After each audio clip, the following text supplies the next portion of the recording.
voltando nessa nossa aula aqui especial. Tem outra aula gratuita semana que vem, né? Com o professor Sérgio. Que dia? Segunda-feira, aquela matéria maravilhosa. Segunda-feira já começar firmemente, né? Ah, muito bem. A Juliane está lembrando. A aula de segunda-feira não tem ao vivo. Então, é aula gratuita também. Tá aí já o pessoal do Instagram? Então, pessoal do Instagram. Na segunda-feira nós temos outra aula gratuita aqui na Escola do MP com o professor Sérgio de raciocínio lógico, mas aí não tem transmissão ao vivo, tá?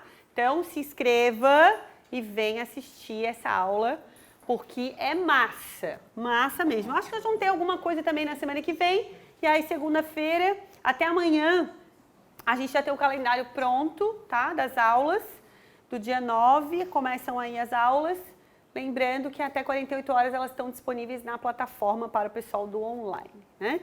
Mas, pelo amor de Deus, eu ia falar assim, primeiro deixa eu botar os meus contatos. 9922-9167, a forma mais fácil de falar comigo. Aí nós temos o e-mail que eu uso cada vez menos, @gmail.com. Hoje que a gente manda tudo pelo WhatsApp, é a vida, tá? Ligação eu quase nunca tenho, mas o WhatsApp eu vou responder. E aí pelas redes sociais, né? Instagram, Facebook muito pouco, mas no Instagram nós estamos lá. Não esqueça, você que está aí ao vivo, de curtir essa humilde professora, né? Fez uma fotinho, marca, porque a professora também gosta, né? Então, tem aí o Insta. Gente, olhem só. Contato comercial tem aí, Ju? Depois tu coloca aí, né? Senão a gente coloca aqui também. Pessoal, olha só. Processo. Processo, para quem é do direito, já é complicado. Para quem não é, né? Processo é vida. O processo, você pode ver, o brilho dos meus olhos muda ao falar de processo. Processo é a coisa mais maravilhosa. Hoje eu dei um surto de manhã, né, com o pessoal da graduação. 7º período, aí eu comecei a falar umas coisas do processo e ninguém falava nada, eu fui ficando nervosa, já comecei a cantar a música Segura na Mão de Deus, porque eu falei, gente, a gente só chega naquele despacho que é a coisa mais linda do mundo, que é o espeça-se o alvará, né? Que é o sonho da vida, né? Aquele dinheiro vai chegar então na tua mão, o espeça-se o alvará, a gente só chega depois de muita batalha num processo, né? Então, assim, ó, não adianta a gente ter aquele advogado que sabe de todas as teorias, né? Se ele não sabe manejar o processo, se ele não sabe o paranauê do processo, não vai rolar. Então, o processo, ele é vivo.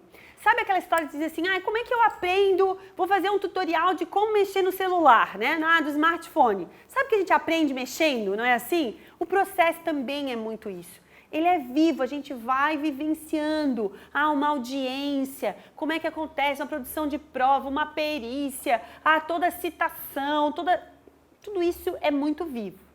Então, não se iludam, né? Para vocês terem uma ideia, na faculdade de Direito, nós temos, acho que 7 disciplinas, acho que é em média de 7 semestres, né? Só para tratar do processo civil. Então, processo 1, 2, 3, 4, então, são muitos, para que o aluno de direito seja habilitado a manejar um processo. Então, a gente não vai ter a pretensão de que vocês agora serão advogados sem ser advogados, que agora vocês vão sair aí, né? Primeiro que não pode porque não tem habilitação, e segundo que é impossível. O que vocês precisam fazer? Leitura, é leitura. Além de vocês vão ter que combinar comigo assim, ó, eu que vou lecionar essa matéria, enlouquecida, felizaça, né? Mas nós temos o quê? 3 passos imprescindíveis. Leitura, e é coisa, são muitos artigos, então a leitura de tudo que cai praticamente o código inteiro, né? Então, o código, leitura, depois assistir todas as aulas do aquecimento. No aquecimento tem lá todo o processo civil. Gi, mas aquelas aulas tu gravou em 2000, a parte de 2017, 2018. Não mudou, eu já conferi. O processo civil, você não sabe que não mudou nada, mudou um detalhezinho ou outro que a gente vai tratar aqui. Um deles, por exemplo, É o foro de domicílio no caso de violência doméstica. É um detalhe, assim, mas é uma coisa de nada. O CPC, ele a gente chama novo CPC, que não é mais novo, né? 2015. A gente gravou todo depois disso, então não tem erro, pode confiar, tá? Eu já bati o olho em tudo, eu fui lá, olhei artiguinho por artiguinho para ver se tinha alguma alteração posterior. Fiquem tranquilos. Assistam todas as aulas do aquecimento. Tem aula comigo, tem o professor Leonardo Ávila, o professor Ig, tem todo o processo lá. Então, vocês vão fazer a leitura, depois assistir todas as aulas e depois trabalhar comigo aqui em cima de questões, tá? Não tem como errar. Não vai dar para explicar artigo por artigo. É impossível e, além de ser impossível, é insuportável, né? Imagine eu ficar aqui com a aula para vocês tentando explicar uma coisa que vocês não têm que aprender, vocês têm que memorizar. O que vocês têm que fazer no processo? Esquemas de prazo, né? Palavras-chave, coisas que a prova costuma... Né? É muito comum para concurso para tribunal pedir questões de citação, de intimação, de carta rogatória, de carta precatória, as formas de citação, citação por hora certa, citação por oficial de justiça. São coisas que é do métier de quem trabalha no cargo de técnico, né? Então, tem que fazer alguns esquemas dessa parte. Tudo que tiver prazo tem que grifar, porque é muito fácil, fala lá em 5 dias, troca para 10 dias, ferrou, né? Então, isso aí é o mais importante. Não se iludam com querer aprender o processo todo, porque realmente é impossível. Prova dia 17, não é isso? 17 de maio, né? Então, nós temos aí abril, maio é quase ali, né? Rapidinho, então é otimização do tempo mesmo. Vamos dar uma olhadinha aqui, ó, no edital. Então, basicamente, o Código de Processo Civil, né? A gente vai trazer, obviamente, tudo isso já recortado, mas eu acredito que vocês podem fazer lá com aquele edital que vocês receberam hoje, esse artigo por artigo, tá? Mas é praticamente completo. Além disso, nós temos aqui, ó, mandado de segurança, ação civil pública, juizado especial cível, 9.099, lei 11.419, que é do processo judicial eletrônico. Então, além do CPC, tem outras leis aí para a gente dar uma olhada, tá? Outras leis para a gente dar uma olhada. Bastante coisa, mas segura na mão de Deus e vai que dá tudo certo. Não esqueça, assim, ó, realmente eu vou ficar prejudica muito se a gente chegar no dia, a nossa primeira aula vai ser dia 10, tá? Então, assim, se a gente chegar no dia 10, por que vocês não começaram o curso agora? Porque tem uma quantidade imensa de aula teórica que precisam ser absorvidas. Então, não adianta já começar essas aulas aqui mais aprofundadas sem olhar a parte teórica que estão todas lá no aquecimento. Então, tem que aproveitar esses dias aí e colocar no acelerado e assistir as aulas do aquecimento. Então, não adianta chegar no dia 10 sem ter lido todo o código, tá? E sem ter assistido às aulas do aquecimento, tá? É aí que nós vamos seguir E aí depois, professora, não deu para fazer tudo. Não deu.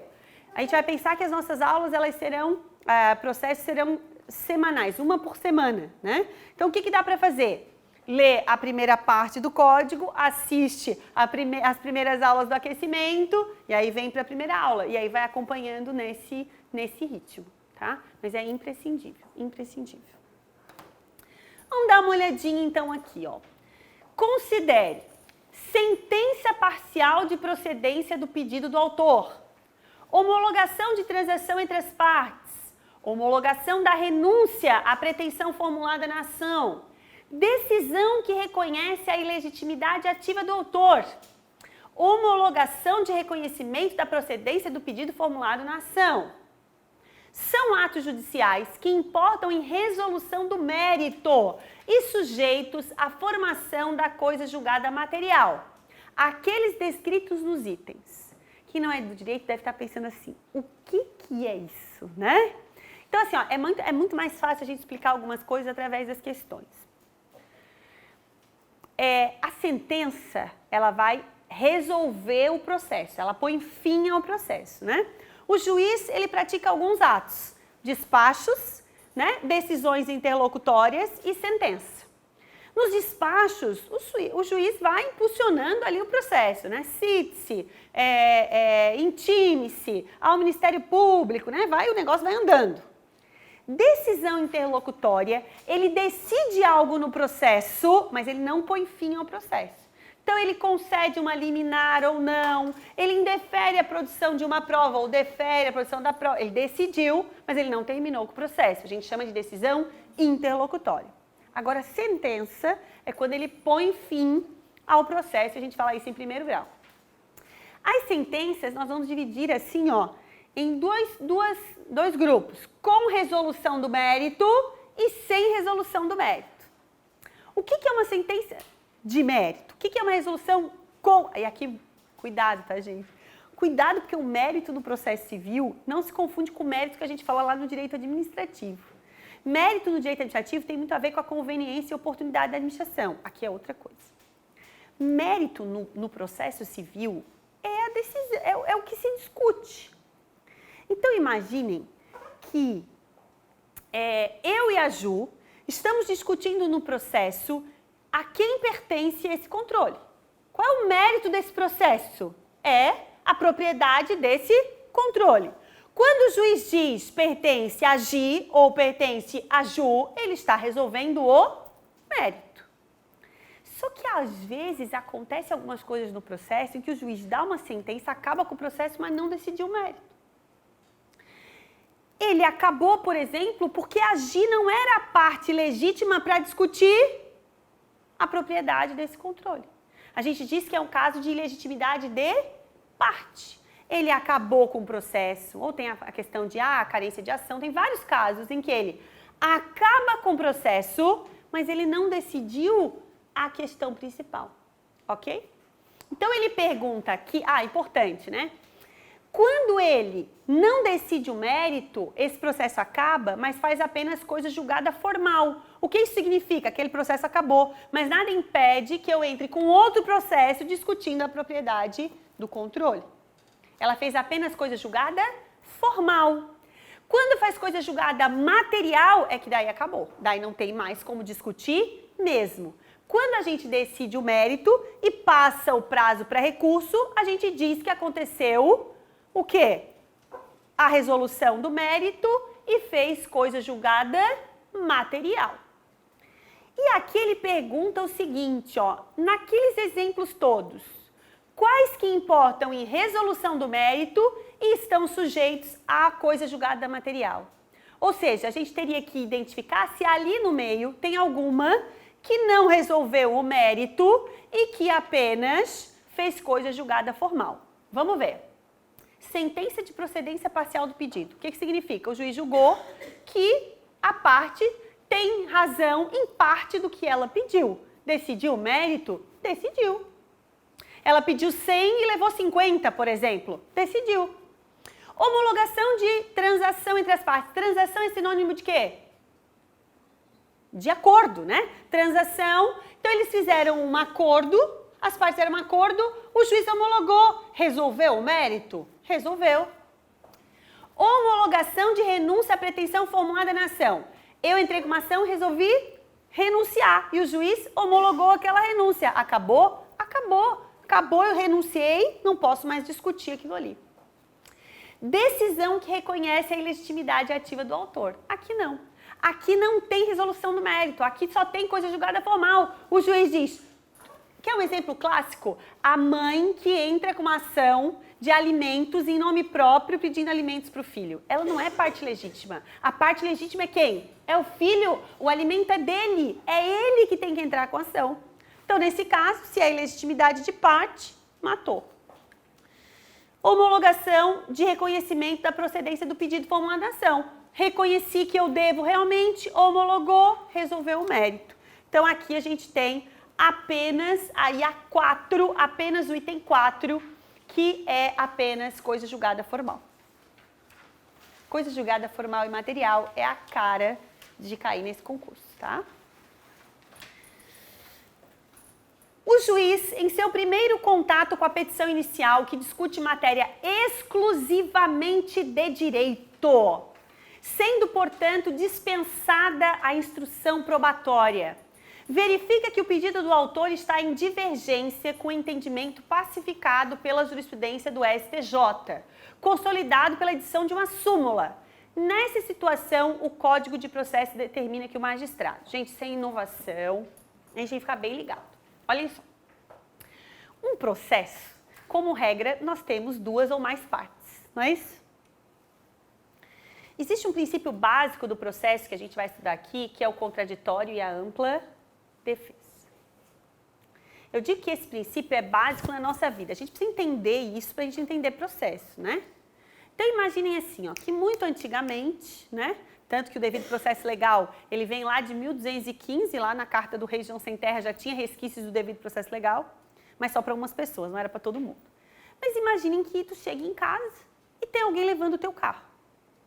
E daí tu diz assim, o que está acontecendo? Daí o Estado diz, tá. Não dá, né? Não tem, eu digo que é um dos princípios mais básicos do direito, é o devido processo legal. Que a Constituição diz, ninguém será privado de seus bens, né, de direitos ou de seus bens, sem o devido processo legal. Então, processo que não respeita o devido processo legal é processo nulo. Imaginem que assim, ó, o processo está andando, correndo, e aí uma parte vem e junta um documento no processo. E aquele documento vai resolver o negócio. Juntou um documento. E o juiz olha aquele documento e julga a causa. Sentença nula. Por quê? Porque ele não ouviu a outra parte. Tudo que acontece no processo tem que ser analisado por ambas as partes ali litigantes. Tudo bem? E o que nos causa estranheza? Peraí, o juiz vai receber a petição inicial, que é o primeiro ato de um processo, e já vai julgar o processo. Mas e a outra parte, meu Deus? Olhem a loucura. Eu entro com uma ação contra o Felipe, ok? Eu entro com uma ação contra o Felipe. E o juiz vai julgar o processo sem nem ouvir o Felipe? Que excrescência é essa? Gente, isso é possível, desde que o juiz julgue para dizer que eu não tenho direito. Ele vai evitar que o Felipe tenha que contratar um advogado para fazer uma defesa, vai ter que gastar. Então, o código diz assim, ó, quando o juiz pega a petição e ele vê que não é matéria de fato, não vai ter que produzir prova nenhuma, porque é uma questão só de direito e o que eu estou pedindo vai contra uma súmula do STJ, já acaba ali, já diz, tu não tem razão, já sentencia. Tá? Então, cuidado, nunca isso vai poder acontecer de julgar sem ouvir a parte que vai ser prejudicada. Isso não existe. Mas julgar contra a pessoa que ingressou com o processo, isso é possível. Tá? Então, nesses casos, o juiz faz o quê? Julga liminarmente improcedente o pedido. Então, ele vai indeferir a petição? Não, desculpa, determinar que o autor emende a petição? Não, se é uma coisa que ele não tem direito, já diz que ele não tem. Vai emendar? Emendar para quê? Não tem direito. Citação do réu, coitado do réu, vai ter que contratar advogado para se defender, uma coisa que vai perder de qualquer jeito. Julgar extinto processo sem resolução do mérito? Não, já resolve, já diz, você não tem direito e acaba. Já viu alguma sentença dessa? Nunca. Mas tem, né? Essa possibilidade está ali. De acordo com o Código de Processo Civil, a carta precatória. Gente, isso aqui é seca da lei, tá? Letra seca da lei. Letra seca do CPC. Gente, existe a carta precatória, existe a carta rogatória, né? A precatória é de um juiz para outro juiz. A carta rogatória daí é em outro país, né? A precatória é dentro aí do território nacional. Então, o juiz de Biguaçu precisa cumprir um ato em Florianópolis. A competência dele, a jurisdição dele é dentro de Biguaçu. Nesse caso, ele vai ter que expedir uma carta precatória para que isso seja cumprido pelo juiz em Florianópolis. E aqui são requisitos mesmo da carta precatória. Vamos lá.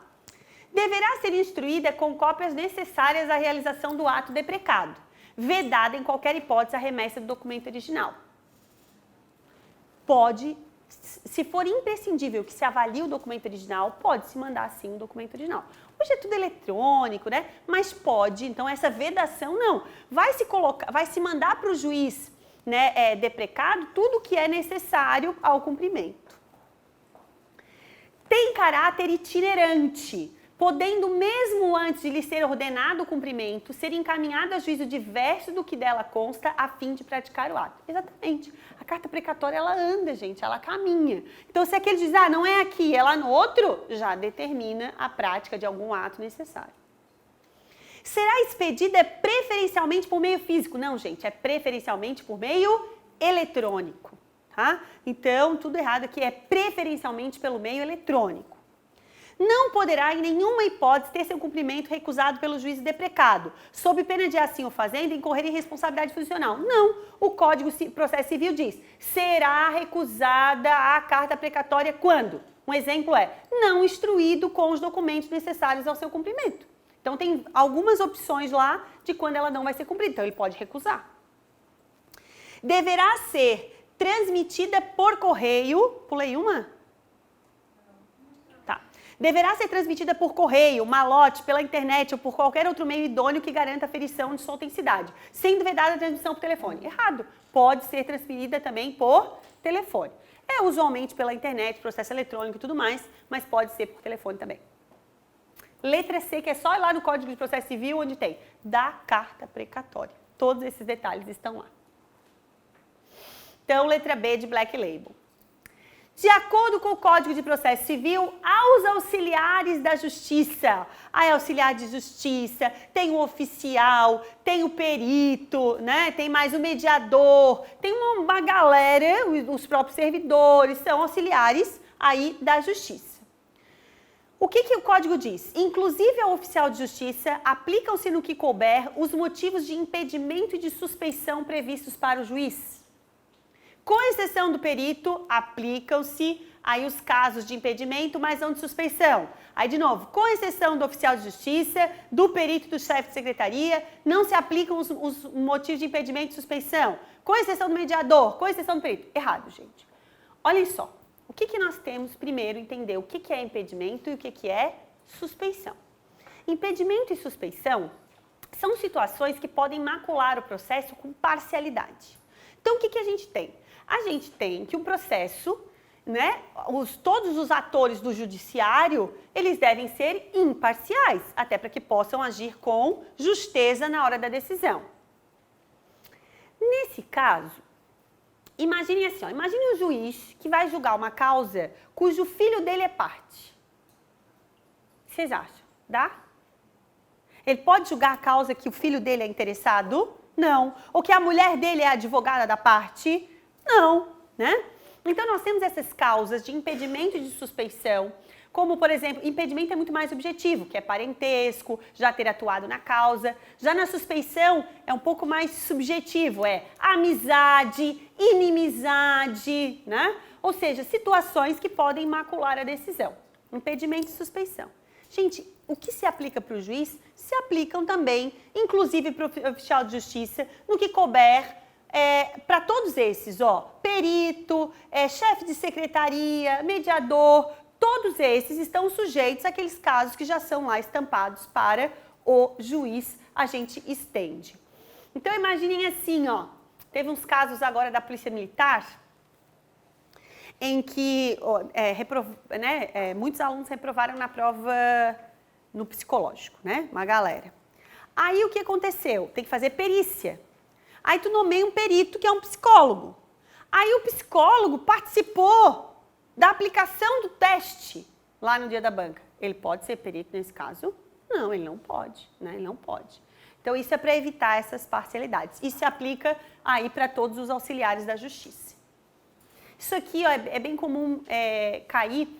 O que cada pessoa faz? O que o oficial de justiça faz? O que o chefe de secretaria faz? Isso aí tem que dar uma olhadinha com bastante cuidado para a gente saber quem é quem no âmbito do processo. Em ação de obrigação de fazer, movida pela União contra Francisco, aqui a FCC já traz um caso, né, uma situação. Então, é uma ação de obrigação de fazer, movida pela União contra Francisco, o juiz proferiu sentença acolhendo o pedido e deferindo no mesmo ato a antecipação dos efeitos da tutela, para que o réu desse cumprimento à obrigação no prazo de 10 dias, sob pena de multa diária. O réu, então, interpôs tempestivamente, né, dentro do prazo, embargos de declaração, arguindo omissão da sentença acerca da ocorrência de prescrição, matéria que até então não fora suscitada no processo. Nesse caso, os embargos declaratórios. Isso aqui é um casinho um pouquinho mais complexo, tá? Mas vamos por partes. Vamos entender o enunciado. Então, olhem só. A União disse que entrou com uma ação para o Francisco fazer alguma coisa, certo? O juiz, na sentença, julgou o processo, deferiu tutela lá na sentença, determinando que ele cumprisse a obrigação. Vamos supor, elaborar um documento, obrigação de fazer, né? Eu gosto muito da construção, construir alguma coisa e tal, mas tem que fazer. Ele tem que fazer o que ele se obrigou num prazo de 10 dias. Ele, então, não tinha suscitado isso no processo. Isso é um dado importante. Ele suscita embargos de declaração, prescrição, dizendo que aquela obrigação já estava prescrita, ou seja, ele não precisaria mais cumprir. Certo? Nesse caso, os embargos declaratórios, a primeira pergunta, são cabíveis ou não são cabíveis embargo declaratório? Embargo declaratório, como o nome já diz, vem para aclarar uma omissão, uma contradição, né, que existe ali no processo. Cabe embargos declaratórios nesse caso? O que vocês acham? Cabe. Vocês podiam discutir assim, Gi, mas ele não tinha falado de prescrição e ele vai falar só agora nos embargos? Prescrição, meus queridos, é matéria de ordem pública. Ela pode ser suscitada a qualquer momento. Inclusive, o próprio julgador já deveria ter se declarado ali, né? Já devia ter se declarado, não, declarado de ofício. Então, cabe embargos. Então, a gente já cai aqui a A e a B. C, D e E. Depois disso, ele diz assim, ó, são cabíveis, pois a prescrição é matéria sobre a qual o juiz deve se pronunciar de ofício.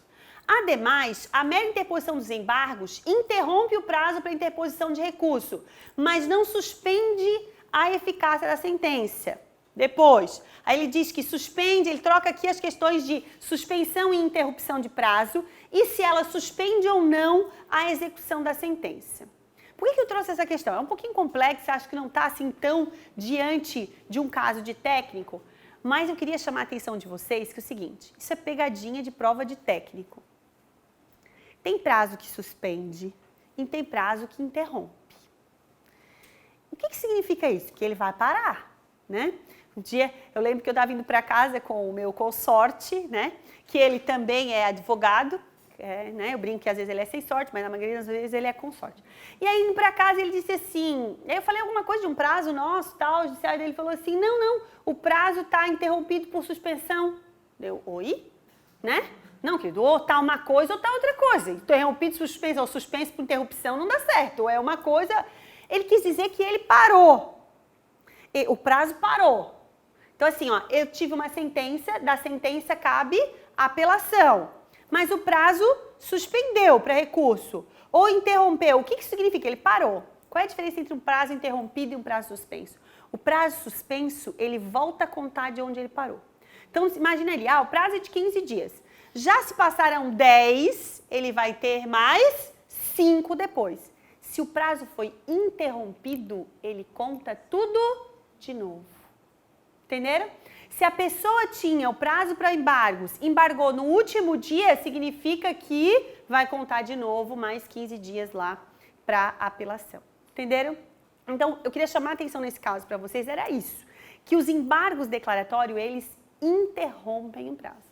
Isso é pegadinha que sempre vai dizer que o embargo declaratório suspende. Não, eles interrompem. É uma das poucas casos. A grande maioria dos prazos todos, eles ficam suspensos. Imaginem assim, ó, tem as férias dos advogados, graças a Deus, né? Do dia 20 de dezembro a 20 de janeiro, os prazos, eles ficam suspensos. Então, imagine que o meu prazo começou a correr no dia 10 de dezembro. Ele corre 9, certo? Suspende. Quando volta, só aquele restinho que faltava.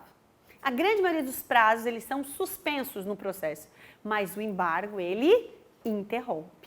E aí, um outro detalhe é que a matéria da sentença, embora interrompido para o recurso, aquilo que foi determinado na sentença não está suspenso, ou seja, pode-se exigir o cumprimento no prazo de 10 dias. Então, é a letra C. Desculpa por ser um pouquinho mais pesada a questão, mas é o que eu queria falar mesmo, era da diferença entre interrupção e suspensão. Meus amores, por hoje era isso. Era mais para que vocês conhecessem a dinâmica, me conhecessem, para quem não me conhece ainda. Ter essas dicas valiosas aí do administrativo e do processo para as aulas, que as nossas iniciam dia 9. Então, só um detalhe. Entendam, nós temos uma semana, não, 2 finais de semana e uma semana inteirinha aí para dar conta das aulas teóricas, tá? Então, ó, é pegar o aquecimento, aula teórica e legislação, ler a legislação, para quando a gente chegar aqui na aula, a gente trabalhar também teoria, mas trabalhar muitas questões FCC, tá?